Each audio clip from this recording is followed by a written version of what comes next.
किसी औरत की गीली आंखों में छलक आई इबारत को पढ़ना कोई सहज बात नहीं है। जिस विकसित मातृत्व की छाव में तीन तीन बच्चे पल रहे हों, उसी को बांझ कहना कितना उचित होगा? क्या बांझ की परिभाषा किसी स्त्री द्वारा प्रसव वेदना सहकर संतान उत्पत्ति करने भर से जुड़ी है?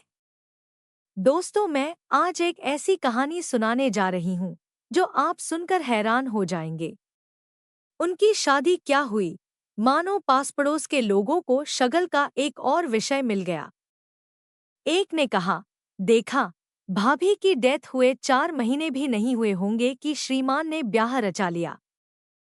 किसी ने रिमार्क किया, शादी करने में इनकी जल्दी देखकर लगता है जैसे जनाब इंतजार ही कर रहे थे कि पहले वाली कब लुढ़के और ये दूसरी ले आएं। एक बुजुर्ग ने मानो अंदर की बात खोलते हुए कहा, अरे भैया, पहले वाली तो इनसे वैसे भी तंग आ चुकी थी। रोज देर गए रात में घर लौटना, न घरद्वार का ख्याल, न कोई जिम्मेदारी। वह बेचारी तो घर की चक्की में ही पिसकर खत्म हो गई। एक ने बात बढ़ाई, बस इन्होंने तो बीवी को बच्चा पैदा करने की मशीन समझ रखा था। देखा नहीं, 5 बरस में उसे 3 बच्चों की अम्मा बना दिया। कहते हैं, जब मरी उस समय भी वह पेट से थी। जितने मुंह उतनी बातें। राधाकिशन बाबू और मालती के जोड़े पर हर एक का अपन टेढ़ा नजरिया था। कंछेदी भाई कहने लगे, अरे, जिसे राधाकिशन ब्याह कर लाए हैं, वह कौन सी सती साध्वी है? ससुरी हमारे ही गांव की तो है। उसके लक्षण भला कौन नहीं जानता। अच्छा हुआ जो भाग्य से राधाकिशन की तरह दूसरी बार घोड़ी चढ़ने वाला दूल्हा इसे मिल गया। राम सजीवन बोले, भैया, अपन को तो खतरा ही लगता है। अब तुम ही सोचो, पहली से राधाकिशन के 3 बच्चे हैं। अगर यही रफ्तार इन्होंने जारी रखी तो प्यारे भाई, बुढ़ापे के पहले ही इनकी कमर टेढ़ी हो जाएगी। माखनलाल ने अपनी आशंका प्रकट की, कहने लगे, हमें तो डर लगता है कि इस सौतेली महतारी की इन मासूम बच्चों के साथ किस तरह पटरी बैठेगी। लोगों की इन टेढ़ी मेढ़ी बातों का राधाकिशन और मालती पर कितना असर होता था, यह आंकना तो कठिन था, किंतु यह निश्चित तौर पर कहा जा सकता है कि इन दिनों राधाकिशन में काफी बदलाव आ गया था। अब वह दफ्तर से सीधे घर आ जाया करता था। पहले की तरह उसने बात बात पर बच्चों को झिड़कना बंद कर दिया था, बल्कि इसके उल्टे दफ्तर से लौटते वक्त शाम को वह उनके लिए कुछ न कुछ खाने पीने की चीजें साथ ले आता। बच्चों के लिए हर शाम कुछ न कुछ लाने का कार्यक्रम जब लंबी अवधि पकड़ने लगा तो मालती से न रहा गया। एक दिन उसने कह ही दिया, मैं तो कहूँ, बाजार से यह सब रोज लाने की बजाय तुम मुझसे बता दिया करो कि क्या खाना है, मैं खुद बना दिया करूंगी। अब तुम ही कहो, आज जो तुम लाए हो वह पाव भर बर्फी 10 रुपए की तो होगी ही, और मैं कहूँ, इसी 10 रुपए में घर में कोई ऐसा पकवान बन सकता था जिसे पूरा घर भरपेट खाता। राधाकिशन सोचते थे, मालती गांव की लड़की है, उसे शहर की बर्फी मलाई की चाह होगी। आज उन्होंने उसका जवाब सुना तो तबीयत झक रह गई। राधाकिशन ने मुस्कुराकर कहा, तुम ठीक कहती हो। कल रविवार है, सुबह के नाश्ते में हलवा हो जाए।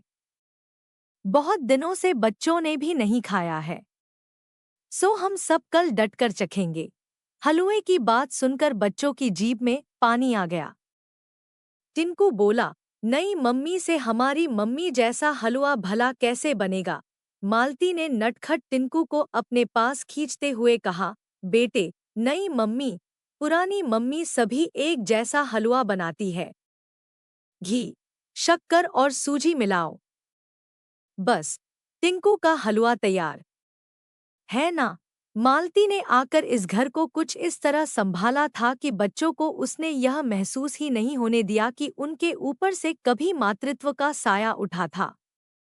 मालती माँ की पूरी ममता उन पर उड़ेल देती।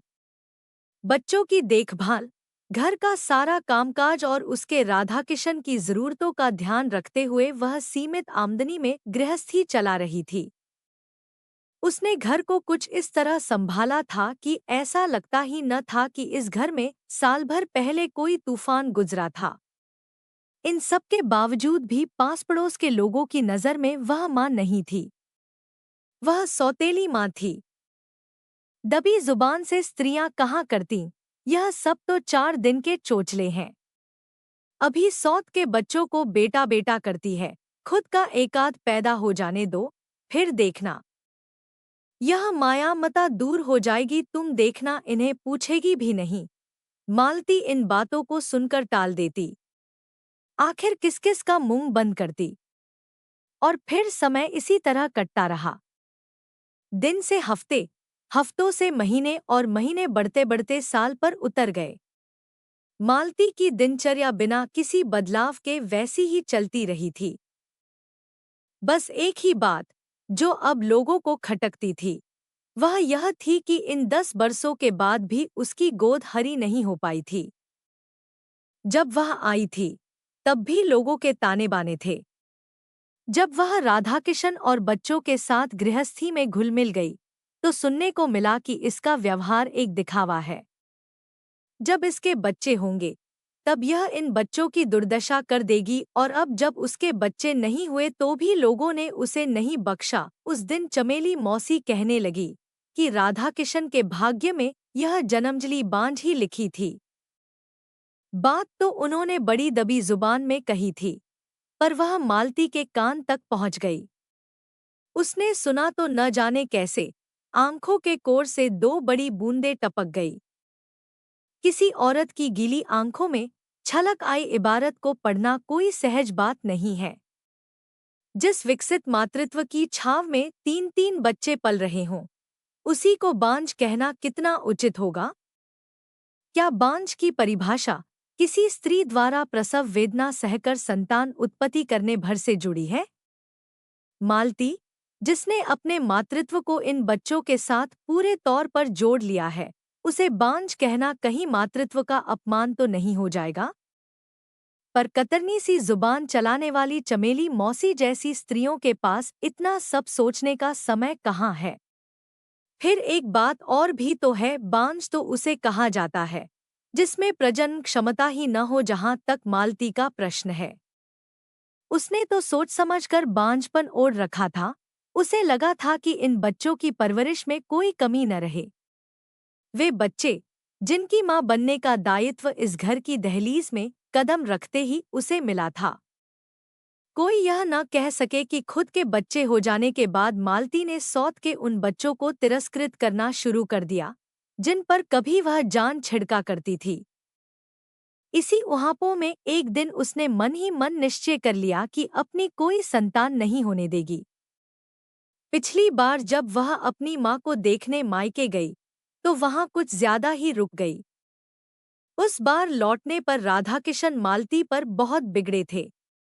कहने लगे, तुम्हें मायके पहुंचकर यहाँ का ख्याल ही नहीं रहता। तुम इन बच्चों को भी भूल जाती हो।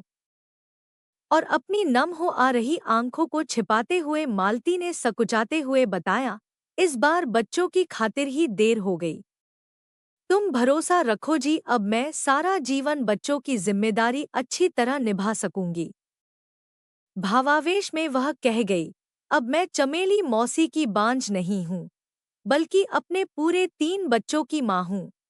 राधाकिशन मालती को एकटक देखे जा रहे थे। उन्हें लगा जैसे मालती उनकी दूसरी औरत नहीं है, बल्कि वह पहली पत्नी शोभा का ही प्रतिरूप है। वे केवल इतना ही कह पाए, भला ऐसी क्या जल्दी थी? कम से कम ऑपरेशन करवाने के पहले एक बार मुझसे तो पूछ लेती।